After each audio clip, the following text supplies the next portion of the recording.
Coconut Podcast sur la route, édition 2022, avec votre animateur Alain Jou. Partons à la découverte des régions du Québec, propulsées par les croisières MVP.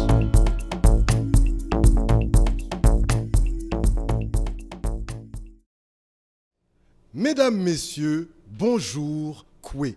Écoutez, en cette tournée estivale, nous nous retrouvons actuellement dans la magnifique région de la Montérégie et plus précisément à Longueuil, messieurs, dames. Alors, nous nous payons la traite lors de cette tournée estivale et nous rencontrons, mais alors là, la première magistrate, oui, de ville de Longueuil. Elle se passe de présentation, elle est connue de tous à travers le Québec et je peux même dire de plus en plus au sein de la francophonie. Messieurs, dames, c'est avec un immense plaisir que nous recevons la présidente du comité exécutif de Ville de Longueuil, responsable des dossiers portant sur la démocratie, mais également la jeunesse. Oui, elle a pris ce dossier en main. C'est avec une immense joie, messieurs, dames, que nous recevons à Coconut Podcast, je peux dire, une étoile montante de la politique au Québec. Montante, je ne sais pas, ça fait quand même quelques temps, mais elle est la première, oui, je pourrais vous dire, femme d'un aussi jeune âge, et même, il n'y a jamais eu de garçon, même, qui a siégé comme maire à l'hôtel de ville de Longueuil à un si jeune âge, et même, je vous dirais, au Québec, c'est une première, messieurs, dames. Accueillons à Coconut Podcast. Franchement, je suis super content d'être ici aujourd'hui. Je dis bien la grande mairesse de ville de Longueuil, Madame Catherine Fournier, messieurs, dames. Catherine. Hey, quelle présentation dithyrambique, je suis très, très touchée. Ben, écoute, c'est la deuxième fois qu'on te reçoit à Coconut Podcast, mais la première fois qu'on a la chance de vous voir, on a pu vous serrer la pince. C'est vrai, ça fait toute la différence. Ça fait toute la n'est-ce différence. pas? Ouais. Catherine Fournier, Madame la mairesse, comment ça va? Ça va super bien, vraiment. Je suis tellement heureuse d'avoir l'occasion, justement, de pouvoir échanger avec toi, avec les gens qui nous écoutent, qui nous regardent aujourd'hui, d'avoir cette occasion-là. Je sais que ça fait un petit moment qu'on voulait se trouver, justement, l'espace pour pouvoir le faire. Donc, très heureuse de te recevoir, toi, ainsi que l'ensemble de l'équipe, mais aussi, comme je disais, les spectateurs un peu dans l'envers du décor de l'Hôtel de Ville de Longueuil. Super. Et on se doit de te dire un grand merci. Lorsque nous t'avions rencontré lors de nos tout débuts, au début de la pandémie, 5 semaines après le début de la pandémie, ben, on te dit merci car aujourd'hui, Coconut Podcast, on est les lauréats 2022 du prix pour un Québec sans racisme décerné par l'Assemblée nationale, le ministre Benoît Charette, ministre responsable de la lutte contre le racisme. Donc, on te dit merci d'avoir participé à l'émission et tu as contribué à ce que Coconut devienne qui nous sommes aujourd'hui. Et là, tu nous reçois. Mais c'est gentil, mais permets-moi quand même de féliciter l'ensemble de votre équipe pour le travail accompli. Ce prix-là n'est pas tombé de nulle part. Au contraire, vous avez bûché très fort ces dernières années pour faire votre place également dans l'univers du podcast au Québec, mais également pour tous les enjeux relatifs à la diversité. Donc, chapeau. Ben, merci à toi. Catherine, parce que ton équipe nous a dit qu'on pouvait te tutoyer et toi-même, tu nous le permets. Oui. Je préfère même ça, effectivement. Excellent, excellent. Écoute, tu as vécu les 2 années de pandémie, on est comme sur notre 7e vague actuellement. Tu étais député indépendant dans Marie-Victorin et aujourd'hui, écoute, tu es responsable de la 5e plus grande ville en importance là, au Québec.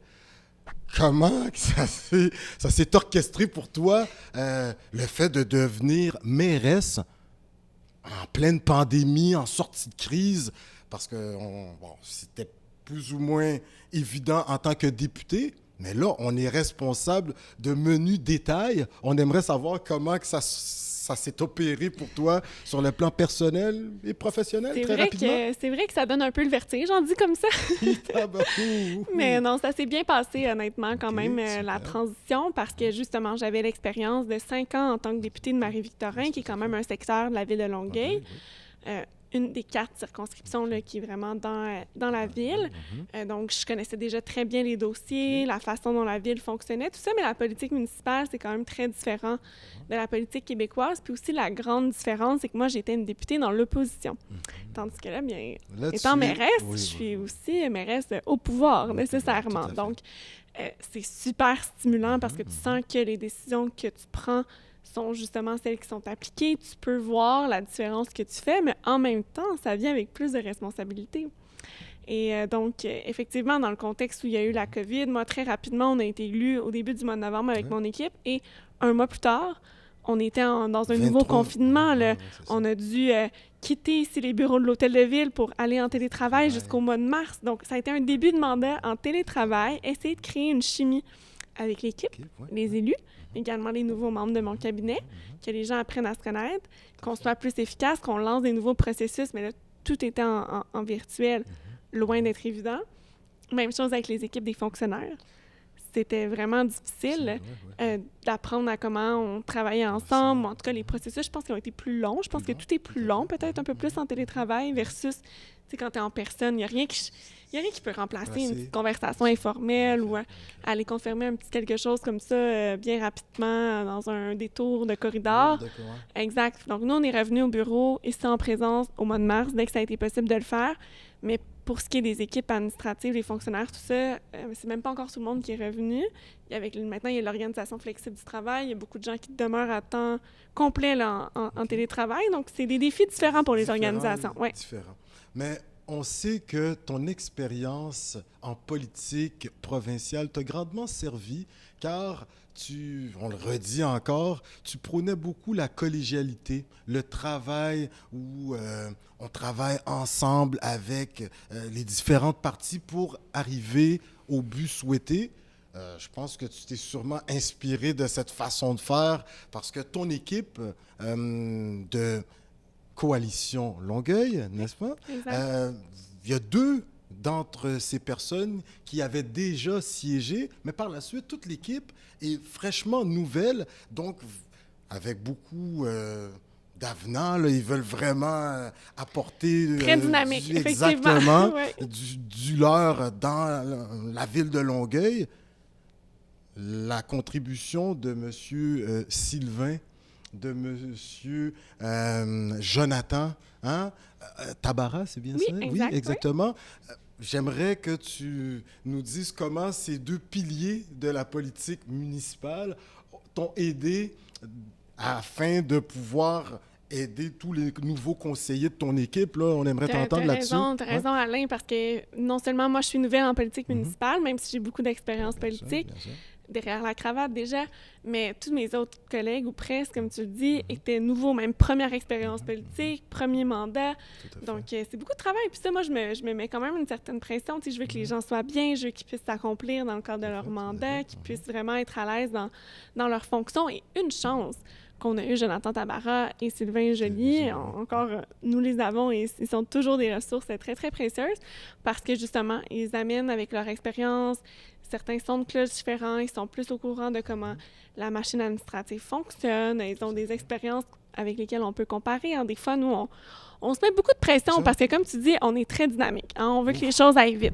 On veut accomplir nos projets. On veut que les choses que nos engagements soient remplis le plus rapidement possible. Je pense que c'est tout à fait louable et correct, mais il y a quand même une réalité, tu sais, de comment fonctionnent les processus, de comment, quelles étapes on doit passer pour accomplir nos ambitions, disons ça comme ça.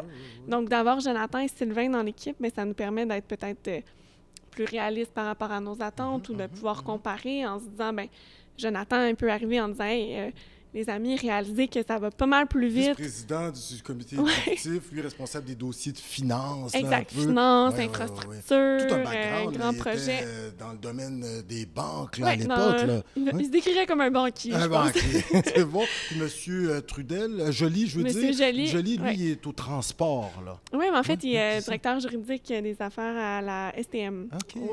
Mais bon, il va prendre Oui, sa retraite de la STM un petit peu oui, pour oui. se concentrer OK. à 100% sur la ville de Longueuil. Super. Mais donc ça, c'est intéressant. Puis M. Joly avait été à l'époque sur le comité exécutif aussi avec Caroline Saint-Hilaire. Donc, il peut également comparer comment la ville a évolué avec le temps, comment la culture organisationnelle a changé. Puis, des fois, c'est simplement aussi d'apporter des ajustements. Ça nous permet ça de se comparer positivement ou de se fixer des objectifs d'amélioration continue. Superbe. Puis là, il y a quelque chose qui a vraiment accroché Coconut Podcast, c'est ton équipe, la diversité de l'équipe de Mairesse Fournier, si tu me permets, Catherine. Oui. À la sécurité publique, on retrouve Madame Loalika. Affine Loalika, oui. Madame Loalika. On retrouve différentes personnes des communautés culturelles. Nous autres, à Montréal, on regarde Laval, M. Boyer, on regarde Mme Plante. Vous n'êtes pas en reste à Longueuil, aucunement. Est-ce que c'était un objectif premier de Catherine de s'assurer d'avoir une représentation au sein du conseil de ville qui était proportionnelle à la population de Longueuil? On t'écoute? Mais moi, en fait, mon premier objectif en politique, c'est de travailler à rebâtir la confiance entre la classe politique et la population. Puis, à mon sens, la question de la représentativité, c'est assez fondamental dans le lien de confiance parce que si on veut pouvoir se représenter, si on veut sentir qu'on a une voix en politique, il faut qu'il y ait des gens qui nous ressemblent, qui soient justement au pouvoir, qu'on sente que notre voix peut être portée par ces personnes-là. Donc, d'où l'importance de la représentativité à mon sens. Donc, absolument. Je m'en suis jamais cachée. Pour moi, c'était quelque chose d'important. Puis je veux dire, honnêtement, les discours comme quoi c'est difficile d'atteindre une représentativité, moi, je n'y crois pas. Du moins, je suis très sceptique. Capacité de convaincre, parce que ça a l'air que il y a même des humoristes là, qui sont tombés sous le charme de Mme Fournier, de Catherine. Oui. Un café avec Sylvain Larocque, qui aujourd'hui les conseillers municipaux. Exactement. Ouais. Mais écoute, j'essaie d'être persuasive. C'est bon, ça. Mais sans blague, finalement, je veux dire, moi, je pense que je dis pas qu'il y a certains défis, bien entendu, mais c'est beaucoup une question de volonté politique. Moi, je l'ai vu. Parce que dès que pour moi, ça a été très clair, puis je veux dire, c'est aussi une question de faire de la place, c'est pas juste parce qu'il faut faire attention. Des fois, avec la représentativité, des fois, c'est juste agiter un peu comme une espèce de... On appellerait l'expression le token. Oui, exactement. Moi, c'était clair que c'est pas ça que je voulais faire. Je voulais que les gens soient partie prenante. Donc, moi, je suis allée pour les compétences, mais c'est pas parce que tu vas prioriser les compétences que tu peux pas avoir des gens représentatifs. Souvent, on entend ces discours-là comme quoi ça serait contradictoire, mais bien au contraire. Bien au contraire, selon moi. Fait que ça s'est fait naturellement, puis au final, j'étais tellement fière parce que on le sent là, dans la population, comme les gens sont contents d'être représentés. Le lendemain de l'élection, il y avait des journalistes qui faisaient un petit vox pop ici à Longueuil, puis les gens klaxonnaient, puis c'était comme enfin des gens qui nous ressemblent, 60% qui sont au pouvoir. Du suffrage exprimé a été pour Catherine Fournier, je veux dire, presque plébiscité, là, en quelque sorte. C'est un référendum gagné. Ta rigueur, cette droiture qui est la tienne depuis qu'on te connaît, tu as des idées, tu es convaincu par celles-ci, mais surtout, tu fais tout pour les mener à terme. Les gens de Longueuil t'ont choisi, mais Monsieur Larocque, c'est bien ça? Oui, Sylvain. Oui, Sylvain. Il est embarqué dans ton équipe, entre autres, et tant d'autres, car il y avait un projet pour Ville de Longueuil. Toi, tu vois Longueuil différemment. Il y a des projets qui étaient déjà en branle. Longueuil 2035, un centre-ville. Madame la mairesse a quand même dit, bon, le projet est intéressant, mais moi, je vais quand même y mettre du mien. Coalition Longueuil, on a une façon de penser les choses qui sont différentes. On aimerait t'entendre. Les gens de Longueuil t'ont choisi afin de changer les choses et de faire différemment. Tu représentes ce renouveau en politique comme tant d'autres maires.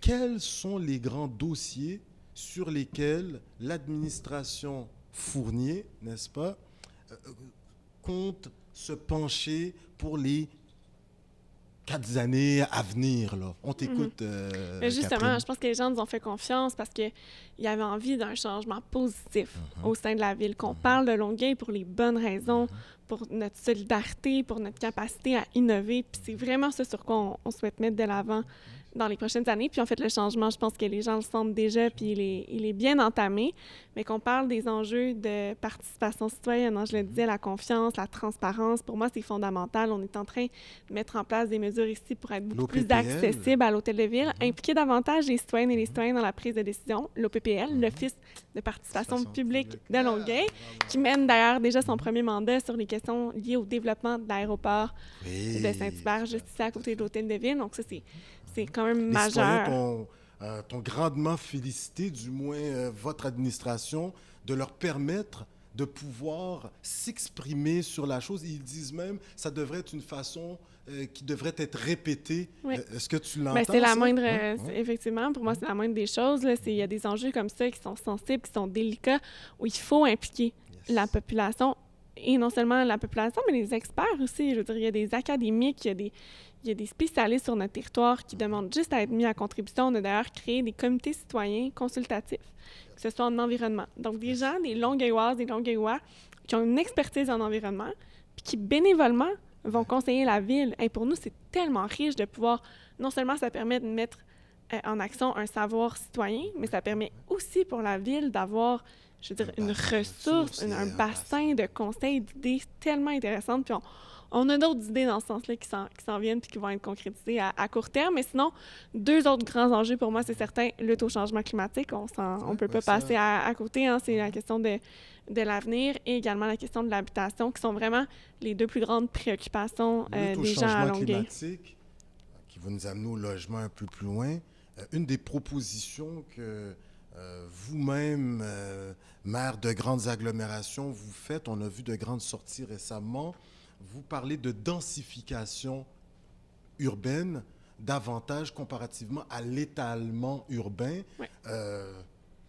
Pour les néophytes, est-ce que tu aimerais un peu nous dire quelle est ta pensée et celle de ton équipe à ce sujet? 100%, parce que d'ailleurs, je trouve que la densification, c'est un bel exemple de où vont se rejoindre les enjeux de l'habitation et de l'environnement.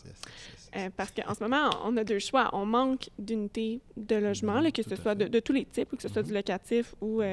même pour pouvoir acheter. Là, exact, même pour pouvoir acheter, effectivement.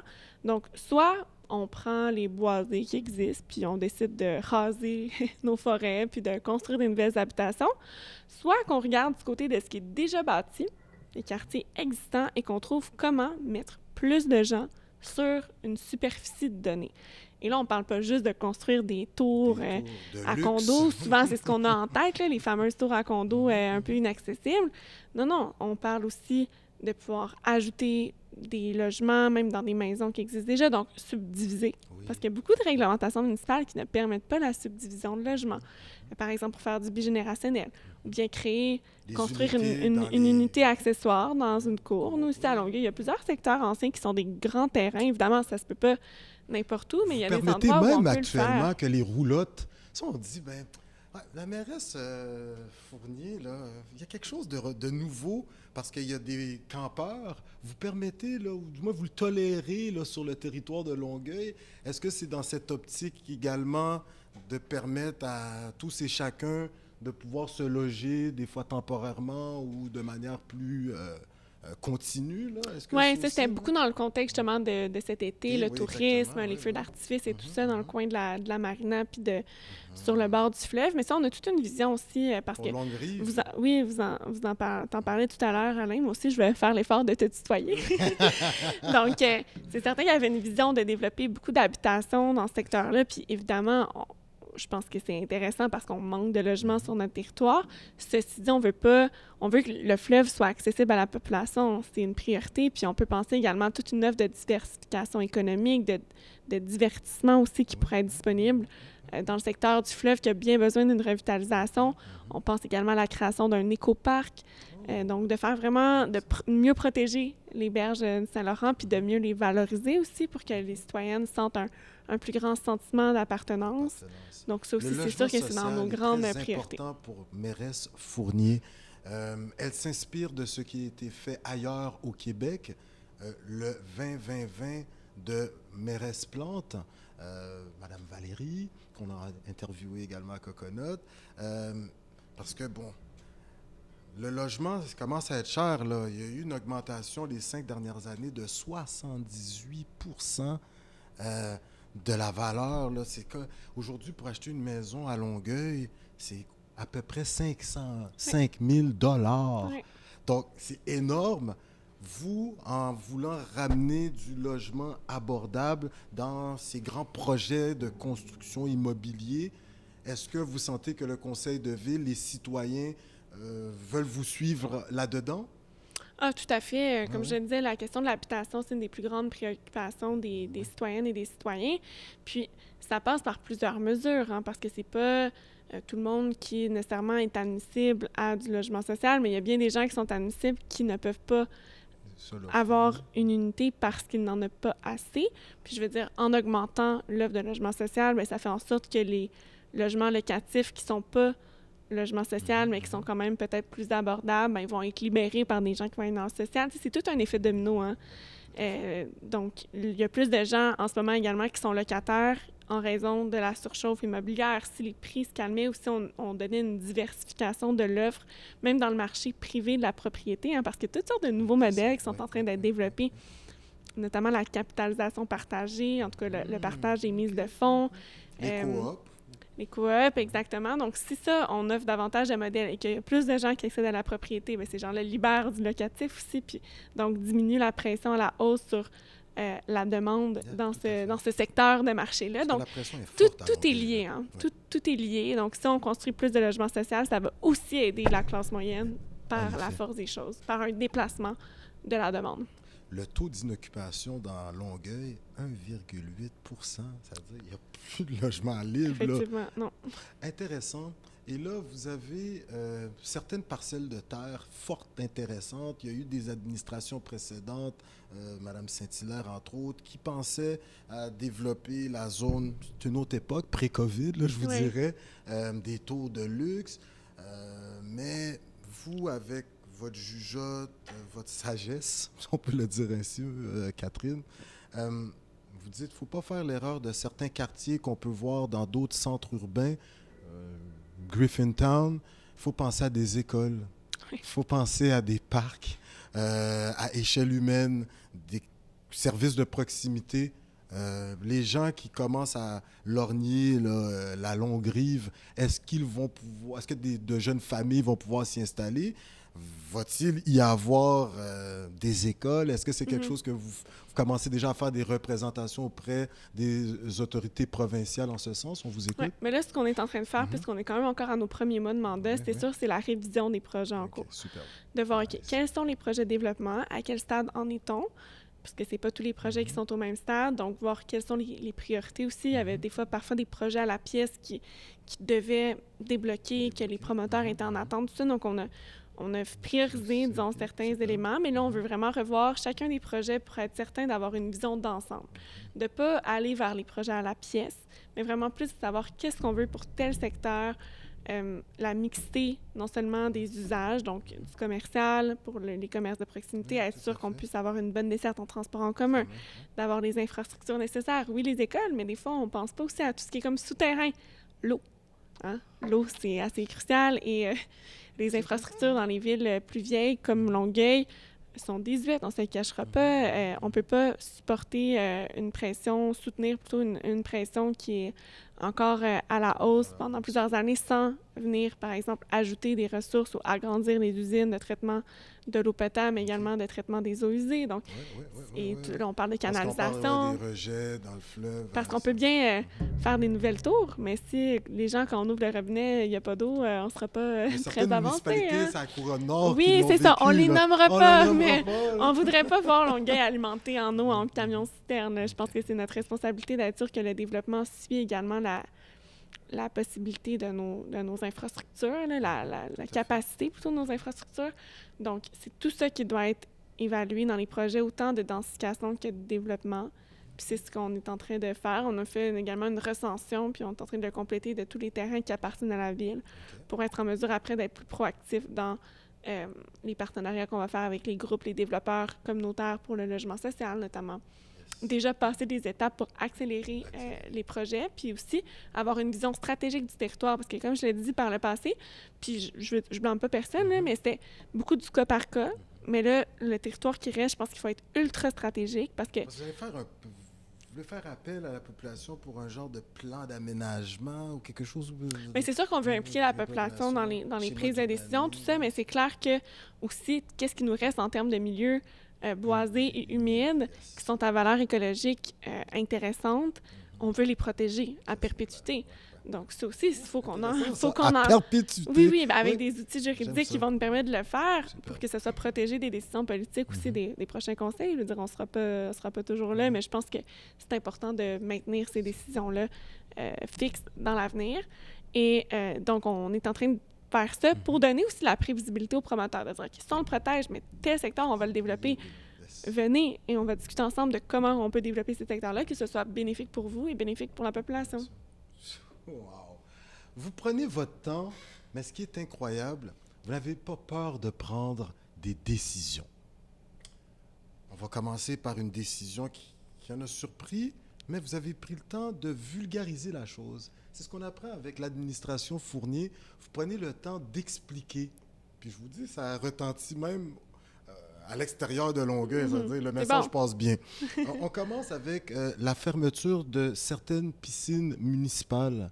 Quand j'ai vu ça, j'ai dit « Ah, Pelay! » Mais là, comment que c'est expliqué? Le citoyen n'a pas d'autre choix que d'applaudir parce que, bon, on remplissait les piscines, mais il y avait des pertes assez importantes. Puis à un moment, il y a eu une décision de votre part, votre équipe, disant, ben là, on se doit de regarder la situation pour pouvoir rénover ce qu'on doit rénover, refaire ce qu'on doit refaire. Ça n'a pas de sens que de remplir des piscines. Puis, oui, pour qu'elles se vident, mais c'est du déficit de maintien d'infrastructure. Comme dans bien des choses, c'est des investissements qui n'étaient pas nécessairement sexy à réaliser, donc on laisse aller. Puis là, ben, on arrive à un point où nos piscines, justement, sont très dysfonctionnelles, ont besoin d'investissements majeurs. Autrement, il y a des pertes et du gaspillage en eau potable. Oui, c'est ça. Exactement. Puis il faut quand même dire que Longueuil, on pouvait se permettre de peut-être fermer quelques piscines, étant donné que la ville de Longueuil, c'est la ville où il y a le plus de piscines au Québec par habitant. C'est pas toutes, c'est quelques-unes. C'est quelques-unes, c'est pas toutes les piscines. On est conscient, par contre, c'est à cause des agréments. C'est sûr que si on habite au coin d'une rue puis qu'on est habitué d'aller à la piscine publique à côté, il faut qu'on aille à genre 2 km, c'est sûr que c'est un peu fâchant, puis tu te dis « Ah, coudonc, c'était le fun quand c'était à l'autre bord de la rue. » J'en suis bien consciente, puis on les a, les infrastructures, ça serait le fun qu'elles soient accessibles. Mais c'est quand même la réalité à laquelle on fait face. Puis je pense qu'effectivement, les citoyens comprennent oui, mais c'est la manière que ça a été expliqué. On vous dit chapeau, nous qui sommes dans les communications. Là, c'était pas mal, ça. On va envoyer le message à toute l'équipe des communications de la ville, là, parce qu'évidemment, c'est un travail d'équipe. Ouais. Excellent. Également, il y avait un dossier, là, c'était une patate chaude là, à la ville de Longueuil. Nos cervidés. Hein? Ouais. Je voyais venir. C'est vrai, vous me voyez venir. Je te voyais venir, Alain. Oui. À 4 pattes. Puis là, encore dans la manière d'apporter la chose et de communiquer la chose, on voulait euthanasier ce cheptel, normalement qui devrait être à 10-15 têtes au parc Michel Chartrand, c'est bien ça? Oui.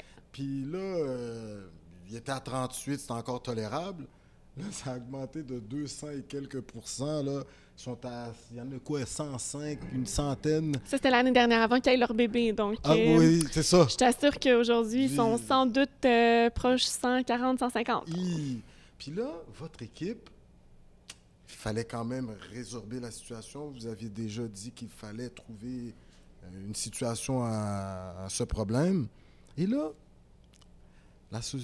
les responsables de la faune, de l'association de pêcheurs, de pêche et chasse, ont même corroboré cette décision. L'arbalète.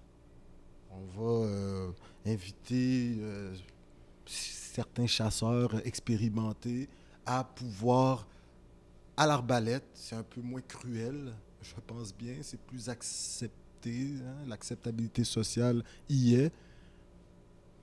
Bon, il n'y a pas encore de levée de bouclier énorme, mais est-ce que vous avez dû réfléchir longuement afin de trouver la solution qui plairait à l'ensemble de la communauté longueuilloise? On vous Non, mais écoute? c'est pas évident, évidemment, c'est pas quelque chose qu'on fait là, de gaieté de cœur. C'est vraiment pour préserver l'équilibre écologique du parc Michel-Chartrand, parce qu'il y a d'autres espèces animales qui vivent dans le parc qui subissent les conséquences de la surpopulation de cervidés. Toutes les espèces, évidemment, là, toute la flore, donc qui en souffrent également énormément. Donc, on a dû vraiment prendre des mesures pour faire appliquer, en fait, ce qui a été ressorti des recommandations de la table des concertations qui regroupait des citoyens, des experts, des scientifiques autour de la question. C'est eux qui nous ont dit que la seule solution viable était la réduction du cheptel de cerf. Et étant donné leur nombre actuel, c'est ce qui nous a fait retenir, en fait, l'option de la chasse contrôlée, qui est déjà une méthode éprouvée là, par le ministère de la Faune des Parcs qui l'utilise, en fait, là, dans plusieurs secteurs à travers le Québec. Puis je veux dire, c'est quand même quelque chose qui est vraiment connu, la chasse, chasse à l'arbalète. Donc, on va évidemment prendre toutes les mesures de sécurité pour fermer le parc lorsqu'il y aura les opérations de chasse, et ce sera bien communiqué aux citoyens avec une opération là, complète d'information, puis on veut impliquer la population également. On va demander la collaboration en fait, des citoyennes et des citoyens du secteur, puis des utilisateurs et utilisatrices du parc. Mais on espère pouvoir aller de l'avant cet automne pour mettre ça derrière nous. Superbe. Pour presque terminer l'entrevue, Catherine, actuellement au Québec, on sent qu'il y a une recrudescence des crimes commis par arme à feu. C'est presque une crise, là, en tout cas à mots couverts. Là. Notre ministre de la Sécurité publique, Mme Guilbeault, c'est bien ça? Oui. Elle fait des sorties, notre premier ministre, les maires des grandes villes. Vous avez un chef de police à Longueuil, je peux vous dire qu'il a le respect de l'entièreté de la diversité au niveau de la province. Même les autres corps policiers regardent un peu ses manières de faire. Monsieur Fadi Daguerre, c'est bien ça? Oui. On n'entendait pas trop Longueuil être aux prises avec le problème d'armes à feu, nécessairement. Puis il y a eu quand même une arrestation, là, il y a eu quelques jours, là, des petits jeunes là, qui ont été arrêtés par le service de police avec des armes. Que comptez-vous faire au niveau de Ville de Longueuil avec votre chef de police qui a quand même été reconduit pour les 8 prochaines années, là, en 2021?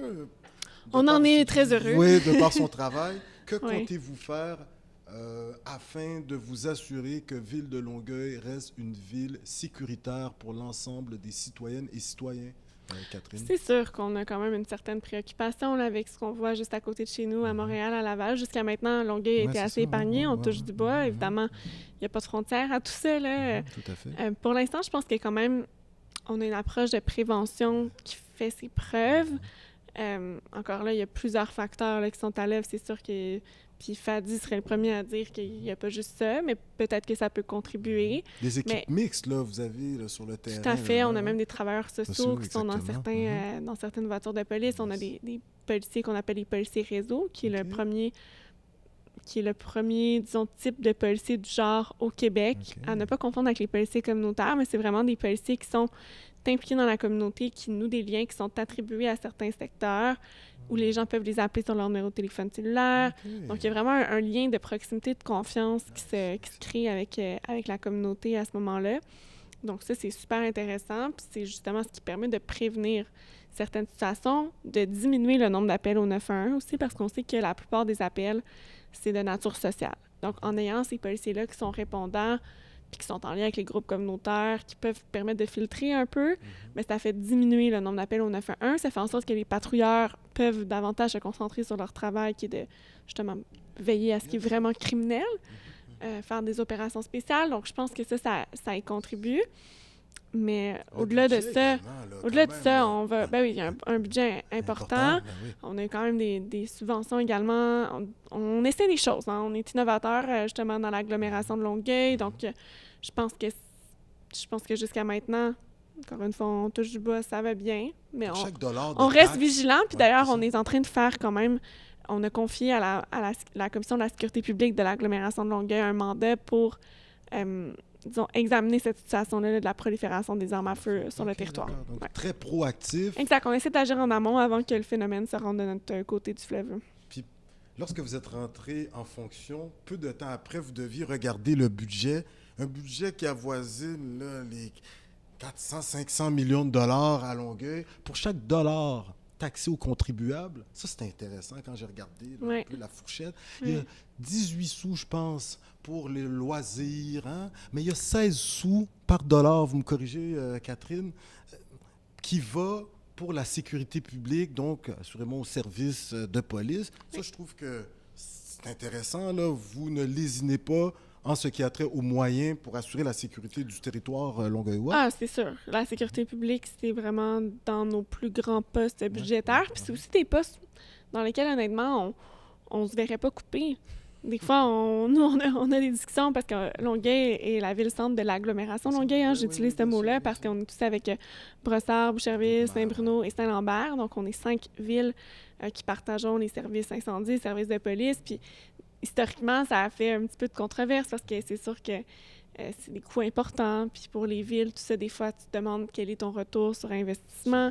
Mais là, maintenant, ça va bien. Là, au sein de l'agglomération, on a justement amené cette fameuse politique de collaboration qui est tant chère à mes yeux. Donc, ça se passe bien, mais nécessairement, déjà, il y a toujours des questionnements. OK, est-ce qu'on pourrait pas avoir des meilleurs coûts pour le service incendie, pour le service de police? Mais déjà, je veux dire, on a quand même une gestion très, très rigoureuse.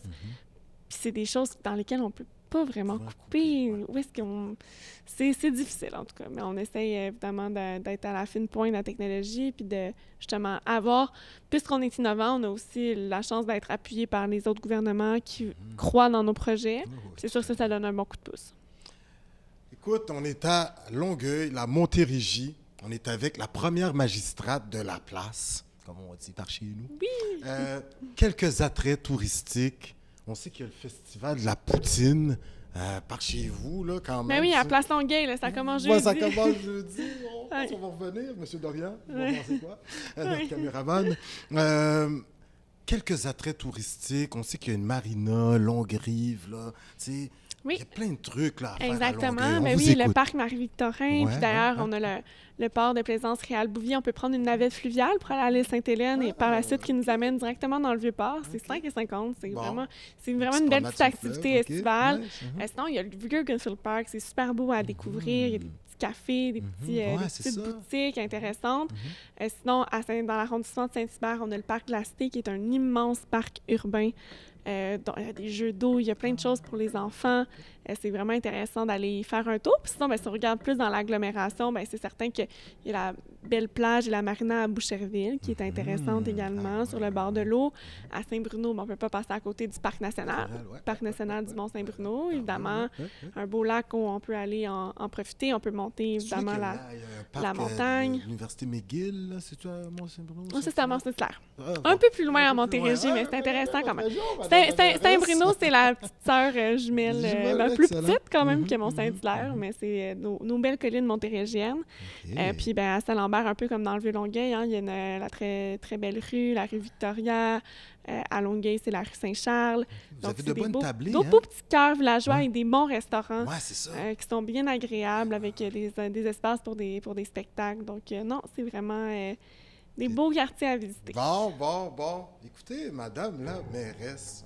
Puis Brossard, évidemment, il y a le 10-30. Je ne peux pas passer à côté. Ça, tout le monde connaissait. Notre petit shopping. Aller faire des bons restaurants aussi au 10-30, les salles de spectacle. Donc, c'est le fun. Super. Le Québec a appris à vous connaître. Le Québec vous a épousé. Vous faites partie d'une des figures politiques les plus appréciées. Là. On vous la pose à vous. On vous l'avait demandé à la première entrevue. Vous étiez député. Vous me voyez sûrement venir. Dans 20 ans, un ticket Fournier-Boyer pour l'Assemblée nationale du Québec. Est-ce que c'est quelque chose qu'on pourrait voir? Première ministre Fournier, vice-premier ministre Boyer ou vice-versa? On vous écoute. Il y a une petite oreille qui me dit que ça ne peut que ne pas arriver. Je vous écoute. Mais moi, j'ai fait quand même plusieurs années à l'Assemblée nationale, puis j'ai trouvé que c'était vraiment un beau privilège. Puis maintenant, honnêtement, je me plais énormément dans la politique municipale, qui est vraiment une politique d'action et tout ça. Ceci dit, moi, je veux dire, j'ai jamais fermé de porte à rien dans ma vie. Donc, est-ce que ça se peut qu'un jour je retourne en politique québécoise? Je ne sais pas. Pour l'instant, honnêtement, j'adore ce que je fais. Puis c'est pas une perspective là, que j'envisage. Mais j'aime beaucoup d'ailleurs travailler avec mon collègue Stéphane. On organise un sommet sur l'habitation. Le 26 août. Exactement. On veut vraiment justement sortir des sentiers battus, sortir des événements un peu plus conventionnels, puis vraiment avoir un sommet de réflexion, oui, mais qui est tourné vers l'action, mobiliser les autres grandes villes du Québec autour de certains enjeux, les autres gouvernements, ça tombe bien, campagne électorale québécoise qui arrive également. Donc, non, je pense qu'on est capable de faire bouger les choses au municipal, puis ça, c'est vraiment intéressant ce qui est en train de se passer un peu partout à l'échelle du Québec. Oui, écoutez, Monsieur Jonathan Lapierre aux Îles-de-la-Madeleine, Monsieur Dufour à Repentigny, Madame Fournier à Longueuil, Monsieur Boyer, puis j'en oublie certains. Écoutez, il y a un foisonnement au niveau politique au Québec. On te dit merci d'y contribuer. Écoute, les 15 dernières secondes sont à toi. Tu t'adresses à tes commettantes et commettants, encore une fois, mais peut-être d'une manière plus intimiste, là, à la Coconut Podcast. Tu les remercies parce que vraiment, les 100 premiers jours de ton mandat sont passés. Puis... C'est vrai, même, en fait, c'est la première année qui, en fait, pas encore tout à fait, là, mais un bon 8 mois d'accompli. Donc, ce que je tiens à vous dire, c'est de vous remercier évidemment pour votre confiance. C'est grâce à vous que mon équipe et moi sommes au travail aujourd'hui pour vous. On espère que vous êtes en mesure déjà de voir le changement, le vent positif qui est insufflé sur Longueuil. Nous, en tout cas, on travaille extrêmement fort au quotidien. On est animé d'une vision, d'un dynamisme et d'une volonté de changer les choses, justement, de façon positive pour assurer l'avenir là, des prochaines générations, puis que tout le monde se sente également fier d'être longueuilloise et longueuillois. Donc, c'est un plaisir d'être présente aujourd'hui, puis au plaisir de vous rencontrer en personne dans les prochains mois, prochaines années. Ça fait toujours plaisir de vous rencontrer les gens. N'hésitez pas, si vous me voyez dans un événement public ou quoi que ce soit, venez me saluer, ça me fait énormément plaisir. Puis, ce qui est incroyable, Coconut Podcast, on va terminer là-dessus, c'est que, sur une note plus privée, d'après nos informations, tu as eu un deuil dans ta famille. Nous te présentons nos condoléances. Merci. Toute l'équipe. Et c'est de voir la dose d'affection et d'amour que tu as reçue de la part des Québécoises avec un grand Q québécois. Qu'est-ce que ça t'a fait? On aimerait là, que tu partages. C'est certain que ça fait chaud au cœur, là, d'autant que justement, c'est ma grand-mère paternelle dont j'étais très proche et qui était elle-même très impliquée en politique, qui a eu beaucoup d'influence sur mon parcours. Qui donc, t'a je pense suivi, hein? Exact. Je pense qu'il y a beaucoup de gens qui la connaissaient justement dans le monde politique. Donc, ça a fait en sorte qu'il y a eu une belle vague de témoignages. Puis sûr, ça m'a beaucoup touchée. Non, les gens étaient extrêmement gentils. Vraiment. Vous êtes apprécié, mairesse Fournier. Fournier. Tant mieux, parce que moi, j'apprécie les gens. Donc, tant mieux si c'est réciproque. C'est réciproque. Mais écoutez, toute une entrevue, moi, là, j'en reste comme... C'est rare, je suis comme crispé à ce niveau-là parce que vous êtes ce que le citoyenne cherche comme représentant dans les grands hémicycles. Peut-être qu'on va déménager, nous autres, à Longueuil. Vous êtes les bienvenus, tout le monde. Bienvenue à Longueuil. Alors, mairesse Fournier, j'allais dire mairesse Boyer. Mairesse Fournier, je vous remercie grandement. Je te remercie grandement de nous avoir reçus. Écoute, dans la salle du conseil, franchement, là, on est estomaqués. Merci à ton équipe, Mme Camille également, nous a bien reçus. Big up. J'ai une équipe extraordinaire avec moi. Vraiment, autant podcast, pour les élus que pour les membres de mon cabinet. Là. Je suis très choyée. Merci à toi, Alain. Le Québec est choyé de t'avoir. Ah, ben là, écoute, là, ça, c'était bon pour mon ego, cette entrevue-là. Là. T'es vraiment gentil. Merci. Je pense que notre podcast, c'est ce qu'on fait, tu sais. Renverser cette image, des fois peut-être négative, que les gens peuvent avoir de nos élus.